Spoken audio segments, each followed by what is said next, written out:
Vatsimpana Etnineni Ratovelo Jacqueline. Ry Andriamanitra ray zanaka fanahy masina tsara indrindra makasitraka tanteraka anao zay satria na dia ratsy tsy mendrika tokoa aza izay na dia tsy mitsahatra miodina aminao tokoa aza izay dia mbola tianao foana mbola ialanao nenina foana koa androany dia mbola namindranao fo indray zay mpanaradianao nomenao tombonandrom-pahavelomana no tafianao hery sy tanjaka fahasalamana ahafahana indray mitodika sy miverina tanteraka aminao ahafahana ihany koa miondrika eo amin'ny tongomasinao iarahabanao ray iarahabanao zanaka iarahabanao fanahy masina ary ifona sy bebaka eo anatrehanao amin'ny ratsy rehetra izay vitanay ko mamelany elokay tompo ary jiovy amin'ny fahotanay rehetra izay mba hahafahanay miray tanteraka aminao ary hahafahanay koa mandray sy mitahiry ny afatra rehetra mba fenony fanahy masinao zay Jesosy malalo ary ny fonay vatobasy ny rahasoanao tonga tany lonaka aniriny ny teninao dia mitenena Jesosy malalo fa vonona tokoa izay andreny afatrao amin'ny anaran'i Jesosy Kristy velona avy any Nazareta mo angatanay sy anaovanay izany vavaka izany amen. Ampifaliana tanteraka ry havana no iarabanantsika rehetra amin'ny anaran'ny Tompo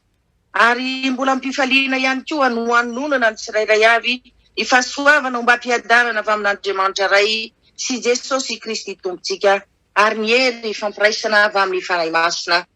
amen. Ny teny izay angalantsika fampaherezana ry havana androany dia izay hitantsika ao amin'ny boky ny fitomanina toko 5 ny 1:20. Livre de Lamentation chapitre 5 verset 21. Amin'ny anaran'i Jesosy Kristy tompony teny Jehova ampiverenao aminao izahay mba hiverenanay avao azo toy ny fahiny ny andronay amen. Amin'ny fotoana izay atsiarovantsika tokoa ry havana fa tena feno vavaka isika mahatsiaro ihany koa fa tena mifandray mafy amin'Andriamanitra isanandro dia tsapantsika ihany koa fa tena feno fifaliana ny fiainantsika mahatsiaro fiadanam-po fiadanam-tsaina ary fiadanam-panahy ihany koa ary dia hita fa tsy misy manohitohina mihitsy zavatra rehetra atao enina dia misy aza satria izany no lalàna mpiainana dia tsy maharitra ela eo amin'ny fiainantsika izany rehefa tonga kosa ilay fotoana atsapana fa toa mangatsiatsika ny ara-panahintsika na hoe miembotra tsikelikely amin'ny vavaka zay isika izany hoe toa tsy navita ny fandray sy ny fampiresaka tamin'Andriamanitra intsony isika dia injay fa niseho avokoa ny zavatra mifanohitra amin'izay rehetra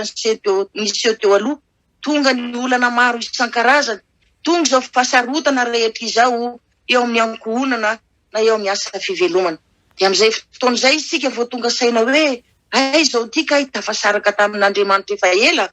ay tsy navita ny vavaka sy ny fandray tamin'Andriamanitra intsony aho tsy misy intsony ilay vavaka fiaonana tamin'Andriamanitra isa-maraina tsy afaka nitondra izay zavatra tao teo anatrehan'Andriamanitra intsony tsy navita nangataka ny fiarandalana tamin'ny intsony ary tsy navita ihany koa nangataka ny fanahy masin'Andriamanitra mba hitaridalana sy hanolo-tsaina fa dia nanao izay sahitatany foana ny antehitra tany hery sy ny fahaizana foana hadiniky tanteraka ilay tenin'Andriamanitra hoe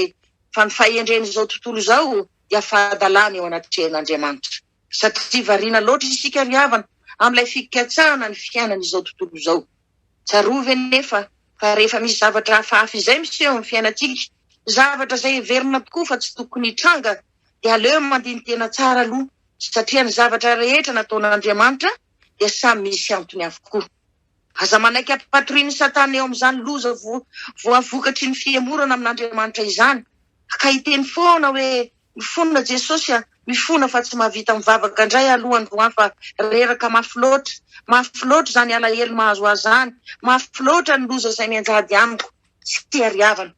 mifanohitra amin'izany rehetra izany no tokony ataontsika ka amin'iny fotoana izay tena mahareraka atsika iny indrindra na rera-tsaina isika na rera-batana na nera-panahy dia tsy maintsy isika manao ny ezaka mafy tokoa ka andohalika hivavaka sy hibebaka ary fony eo anatrehan'Andriamanitra angataka ihany koa ny fanahy masin'Andriamanitra hanafy hery antsika hananantsika fahasotoana ary etaeta hivavaka mba hanoerana ny fanahy ratsy izay mamatotra antsika ka tsy mamela antsika hiankohaka eo anatrehan'Andriamanitra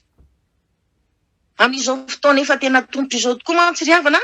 dia hita tokoa fa na dia ny mpanompon'Andriamanitra azany hoe rehefa vesaran'ny zavatra mahareraka izay ny saina sy ny fo ary ny fanahy dia tratra n'ilay tsy mahavavaka ihany koa e. Na eo na koa hoe mivavaka ihany fa ny fanahy ratsy no mampivezivezy ny saina dia tsy afaka anatanteraka tsakany sy andavany akory ilay vavaka tao.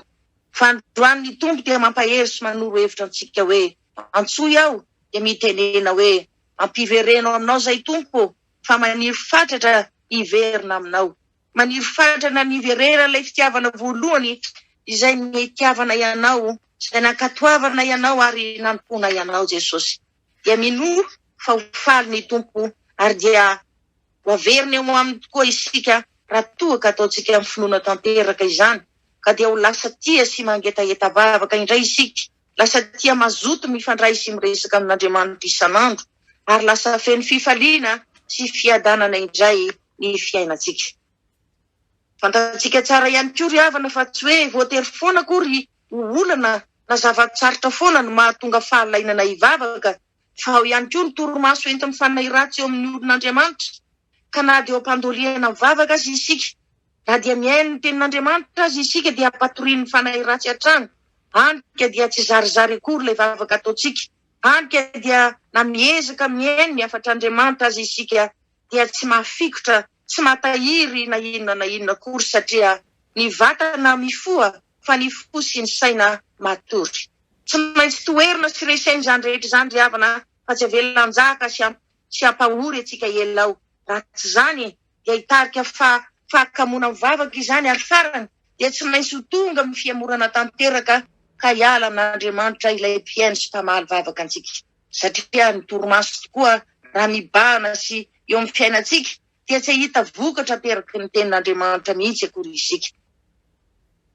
Ka didio ry havana fa isika rehefa tena zatra mivavaka izay no tsy mivavaka dia re mihitsy ao anatintsika ao fa misy zavatra tsy ampy, misy zavatra banga, misy alahelo izany ao am-pontsika ao. Izany hoe ilay fanahy mason'Andriamanitra ao anatintsika mihitsy no malahelo satria tsy mahavita mivavaka amin'ny intsony isika, tsy afaka mifandray sy miresaka amin'ny intsony isika.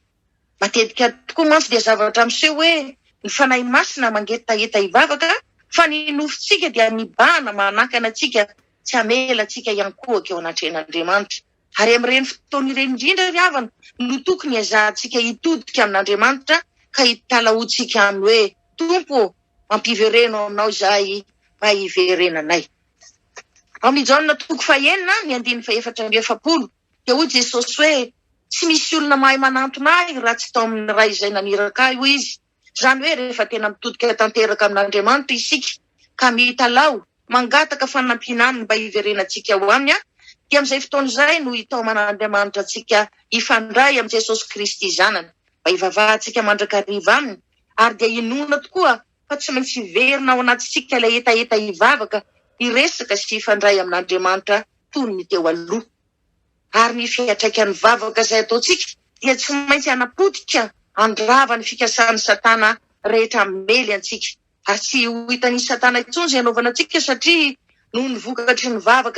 vavaka mahery dia tsy maintsy averin'Andriamanitra amin'ilay fiainam-bavaka matotra teo aloha isika. Mety hoe mbola tsy zatra mivavaka angamba isika, fa na izany aza dia omen'Andriamanitra faniriana etaeta feno hivavaka amin'ny foana, omeny fiainam-panahy vaovao tanteraka ihany koa isika. Isika ry havana rehefa tena maniry hivavaka izay, hiresaka sy hifandray matetika amin'Andriamanitra, raha tena maniry hampitombo ny fiainam-panahintsika ary maniry ihany koa hidiran'Andriamanitra tsehatra eo amin'izay ataontsika mba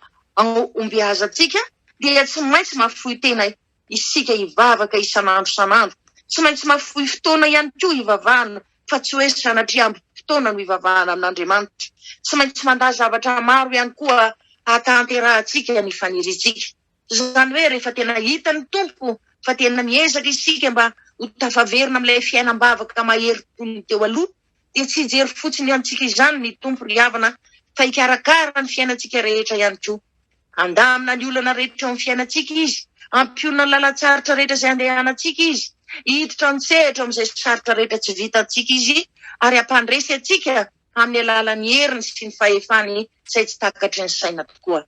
Ka aoka tsy hangatakandro intsony ry havana fa iverina angena dia angena amin'Andriamanitra mba hamonjena ny fiainam-panahytsika, handovatsika ny fanjakan'Andriamanitra fa efa tena tongotra dia tongotra tokoa ny farany. Amen. Mivavaka isika.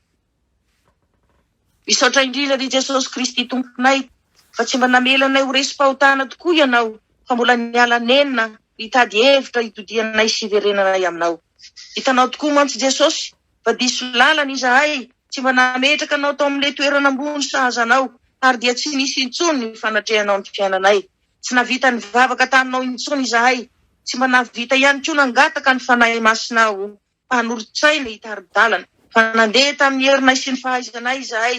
izay tsy takatry ny sainy tokoa Jesosy fa mitondra na ihany amin'ny fahaverezana tanteraka izany. Fa mifona aminao zay Tompo, mamelà ny elokay, mamelà ny fahadisoanay rehetra, ary zany mbola irinay, mbola iantsonanao amin'izao fotoana izao Jesosy hoe ampiverenao aminao zay Tompo, mba hiverenanay fa mangetaeta tokoa izay mba hiombona aminao, hivavaka, hiresaka ary hifandray tanteraka aminao isanandro. Satria eo aminao rery ihany no azahoanay tombony, ary ianao ihany Jesosy no hanafaka anay amin'ny fandrika izay alefa ny Satana napotenanay. Kofikiro mafy zay Jesosy malalo fa tsy mahatananao, fa tsy te hiala aminao intsony mandrakizay. Amen. Raiso ny tsoranomasina avy amin'Andriamanitra raitsika.